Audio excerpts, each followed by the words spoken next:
అందరికీ వందాలండి. అందరూ ఆనందంగాను ఆరోగ్యంగా ఉండాలని ఆ దేవుని వేడుకుంటున్నాను. నా పేరు బ్రదర్ ఉమ్మడి చిన్న తుని. అదేవిధంగా ఈ సంవత్సరం 18వ ఆదివారం ప్రవేశపెట్టిన దేవుడికి నా ప్రత్యేకమైన ధన్యవాదాలు. అదేవిధంగా గతించిన నెలంతా కాచి కాపాడిన దేవుడికి నా ప్రత్యేకమైన ధన్యవాదాలు. అదేవిధంగా ఈరోజు కీర్తనలు 9వ అధ్యాయము 6వ వచనం. తెలివి కలగజేయు మార్గంలో చక్కగా నడువుడి. మనం తెలుగు కలిగే మార్గంలోనే చక్కగా నడవాలి.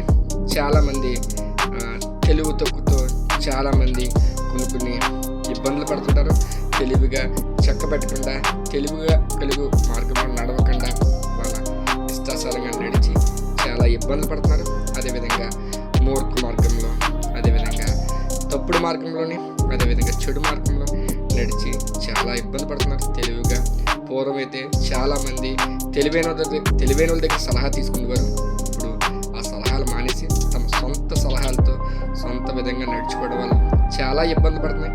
తెలివి జ్ఞానం చాలా ముఖ్యం. మనిషి నడుచుకోవడానికి, మనిషి జీవించడానికి జ్ఞానం తెలివి ఖచ్చితంగా ఉండాలి.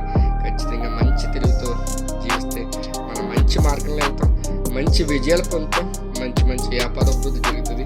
ప్రతి ఒక్కరు కూడా తమ పనిపాట్లలోనూ తెలివిగా తమ కుటుంబాన్ని తెలివిగా చక్కబెట్టుకోవాలని వేడుకున్నాను. ఈ చిన్న వాక్యం దేవుడు దీవించినాక అందరికీ వందాలండి.